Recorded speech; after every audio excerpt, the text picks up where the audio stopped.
সা রে রে সা গা গা রে গা গা রে মা মা গা পা পা মা ধা দা পা নি ধা সা নি সা দা নি পা ধা মা পা গা মা রে গা সা।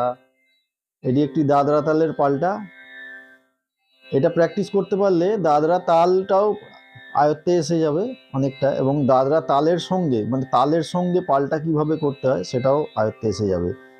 যেমন ধরুন 6টা মাত্রা দাদরা তালের, ধাধি না নাতি না, সা রে রে সা গা গা, এইভাবে চলবে। সা রে রে সা গা গা রে মা গা পা পা মা দা পা নি ধা সা নি সা দা নি পা ধা মা পা গা মা রে রে গা সা।